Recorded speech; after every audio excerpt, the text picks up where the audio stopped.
What's up, guys? Josh from Castle Comics, doing our weekly comic video for June 12th, 2024. I'm a little behind on the video, but been prepping for HeroCon, which we leave for tomorrow. Super excited. So we'll go ahead and start out with Napalm Lullaby number 4 from Image Comics. This story really just continues the story of Sam and Sarah.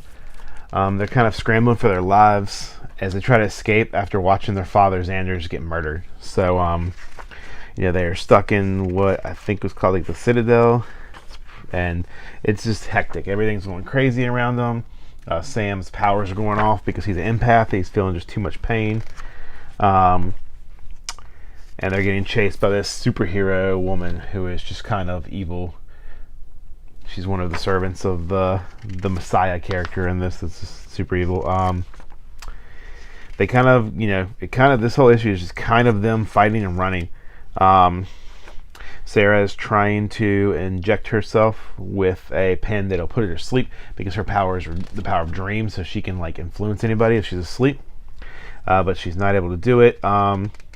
Sam kind of makes a save and kind of attacks this woman and gets the upper hand a little bit, but then she takes it right back. He actually splits her in half, but she seals herself back up because she's pretty much invincible, it seems like. And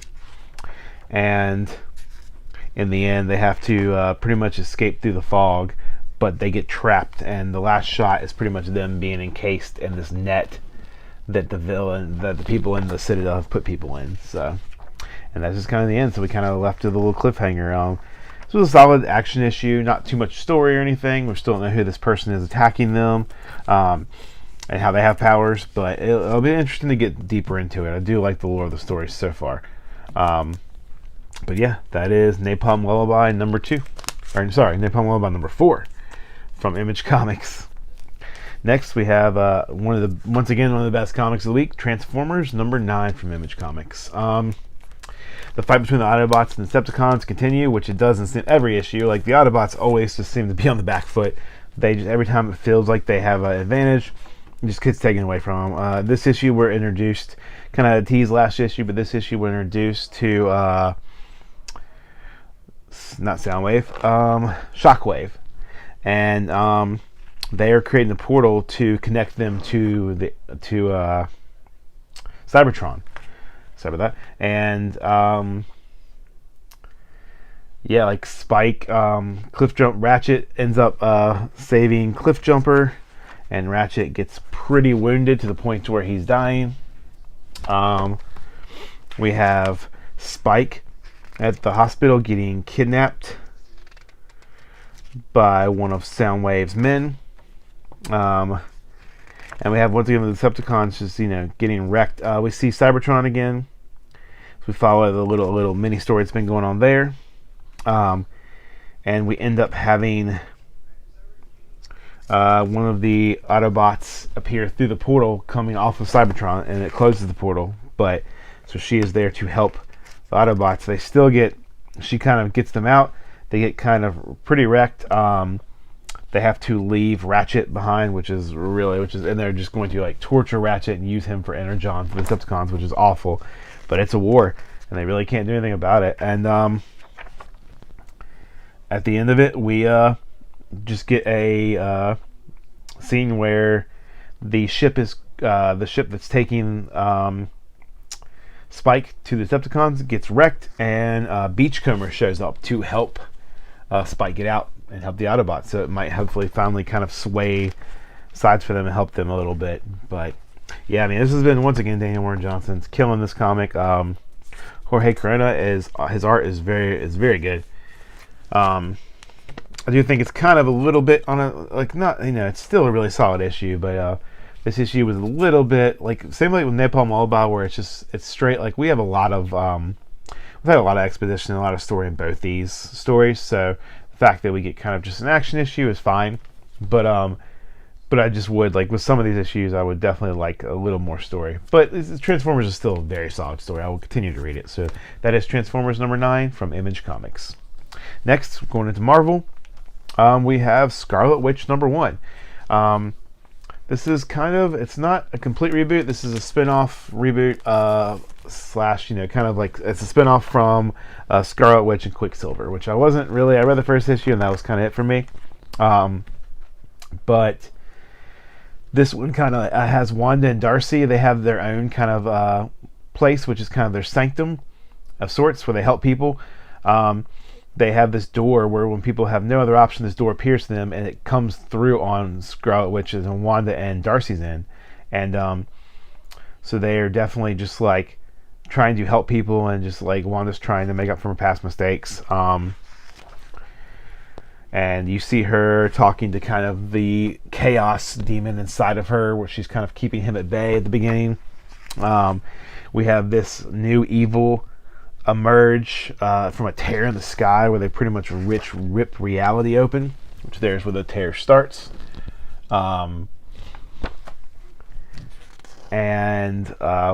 it's one that might not be able to defeat. Like I said, I really found this much more enjoyable than the previous Scarlet Witch and Quicksilver story. This one I'll definitely pick up issue 2.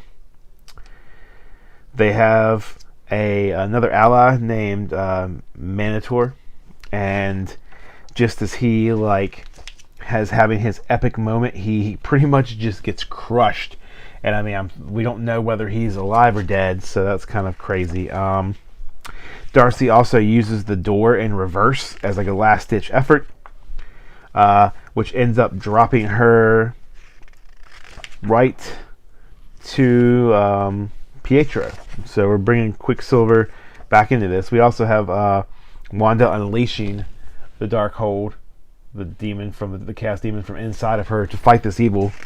Then this is where we pick up where Darcy just kind of falls right into Quicksilver's bed with his bed partner with him. He ends up going to help. They get there. Wanda is fighting this new villain who came from the tear in the sky, and Wanda pretty much says, "You can't defeat me. I'm the Scarlet Witch." And this villain sends this just giant blast, and it seems like afterwards we are just left with a crater, and the Scarlet Witch is disintegrated. And we kind of get a to be continued. So it's a pretty wild issue. I don't think she's dead, obviously. I'm sure we'll get teleported away or something, but it'll be super interesting to pick up and see what more this story brings from it. So I've really enjoyed this one. Did have a Jenny Frison variant, as always. That was amazing. Super excited to meet her this weekend and get stuff signed. Sorry. But yeah, just really looking forward to that. And this was great. Excuse me, hiccups. This is a great issue. Try to get through this without doing this the whole time. So that is Scarlet Witch #1 from Marvel Comics. Next we have Blood... Oh man, this is going to be annoying. Blood Hunt #3. Which this picks up with the end of Blood Hunt #2, which I did not spoil. Miles is now a vampire. We pretty much, he gets brought back to himself from Doctor Strange using the Eye of Agamotto, and it kind of breaks Miles out of it. Brielle discovers that Blade is the one behind this, who is her father, and that they kind of want her, she's going to have to be the one to defeat him. And so she kind of refuses to believe it and runs away. The Avengers end up making this giant announcement to the world, pretty much that they're going to, avenge people and defend the world, as they have Sam do it, which is kind of why T'Challa sacrificed himself in issue 1, because they needed Sam as the mouthpiece, and he's Captain America. And it pretty much forces Blade's hand. They're doing it to lure Blade out because they know they can't get him in the Impossible City. And he ends up unleashing this evil from underneath Wakanda that T'Challa finds for him, called the Temple of the First Blasphemy, and it kind of gets unleashed, and that's how we end our issue. Picked up the Red Band edition, as always. Once again, just a few different pages. Nothing nothing super. This time, nothing super crucial or important. Just a few more bloody, gory pages. Fun issue as always. Fun read. Curious to see kind of where they're going. This is definitely the slowest of the issues so far. Whereas 1 and 2 were kind of right in the action. This is the opposite of the others. This is more expedition, which is fine. So, I'm ready to see what's going to happen in the story-wise. So this is Blood Hunt number 3 from Marvel Comics. Next, we're going into Ultimate X-Men number 4 from Peach Momoko. As always, Peach is just killing this. We pick up with Hisako and May. They continue to keep their powers a secret. Hisako kind of comes face to face. She's driving a motorcycle now. We get a little more mention of Nico, but she kind of is left out in this issue. She's kind of in the background a little bit. This is more a Hisako centered issue. She sees this villain, or this person, who ends up being one of Tsubasa's friends, her friend that killed himself. Turns out all his friends were also killing themselves. And she recognizes him in the picture with Tsubasa and sees him, and he ends up attacking her. The shadow monster that has been haunting her and May comes out of him and attacks her. And but she started to perfect her armor powers, so she manages with some cool action scenes to fend him off. But he messes with her, showing her him slitting his throat almost, and it scares her to the point of where she comes out of her armor form, and there's a bunch of people around, and you see Nico saying, "I knew she was a mutant." Nico was the one who had talked about mutants to them. Of course, May comes to the rescue to electrocute all the phones, so there's no proof of her with her mutant powers. This is a really cool panel of May. But they also have somebody who finds who's filming, and she actually just deters May's electricity and turns it into just a pop rock that she puts into her mouth. So I don't know if she absorbs powers or if she it's just something with her powers, but she pretty much just says things got a whole lot more fun around here. Next day at school, Hisako sees a bunch of messages, and they see that there is a video that got released of her using her powers, and that's kind of where we're left off. So it seems like the mutants maybe started to get outed in this. So I'll be super curious to see how this picks up and finishes. Once again, solid issue. I did pick up a couple variants for this. I picked up Peach Momoko's 1 in 10 because I love her sketch variants. And I also picked up the other Peach Momoko variant, which is just a variant cover. Just a good story all around, continues to be solid. Balances, once again, does such a good job of telling the story through the art. You just don't have to have a lot of words in this. You understand the characters, you understand what's going on. So I've just really enjoyed this. I think a lot of people, once again, would call this the weakest of the 3 Ultimates, but I'm leaning now towards Black Panther being a little the weakest. They're all really entertaining. I hate to even put them on a scale because they're so different and they're all their own thing. Spider-Man's one of my favorite characters, as is a lot of people. So, obviously, I've really enjoyed that one the most. It's really cool seeing Peter be be happy for once and be married to Mary Jane and all that good stuff. But I'm really enjoying this, from Peach Momoko's art to her writing. So it's just amazing. Really excited to pick up issue 5 when it comes out. So that is Ultimate X-Men number 4 from Peach Momoko in Marvel Comics. And last but not least, going to Boom Studios with my one shot from Boom. It is the Amory Wars number 2. We pretty much just kind of pick up with Claudio and Chase's character being cornered by Admiral Crom, and they're cornered by the Gunslinger, who have both kind of been involved with them in the past. But the Gunslinger and Crom don't see eye to eye either, so they get into it. Arden, this is amazing. I think the name is Guilherme Martinez. If I pronounced that, I'm sorry, I probably butchered it. But his art is awesome. They see the tear in the sky. Speaking of tears in the sky, which is reminiscent to there was a thing called the Black Rainbow in one of the prequel stories in this story, and so that's very reminiscent of that. In the sky, Chase ends up concentrating, and she opens a door to what's called the Willing Well, which is kind of like the realm between realms type thing, and she and Claudio escape through the Willing Well. Crom ends up kidnapping the gunslinger, taking him hostage, and just being very angry because he did not get Claudio and Chase at the moment. We go to Wilhelm Ryan's like lair, or not lair, but like his science lab that he uses for experiments. And I guess the planet is called Brehoff 2. We follow the scientist, who's very creepy. He is getting ready to experiment on the IRO bots, which are Claudio's, kind of similar to, they would almost be like Claudio's, not siblings, but just friends. They're with him. But one of them, named Duplicate, she actually escapes, and she starts to get out. They also mention another specimen, number 4, which they don't open the tank. They say is not ready yet, so I'm curious to see who that is. I have my theories, but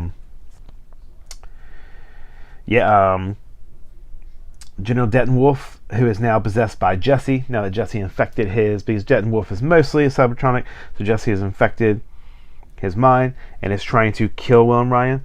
He ends up meeting with Wilhelm Ryan, and he is hiding a grenade behind his back. So I don't know what's going to happen there. I don't know if he's going to take him out or not.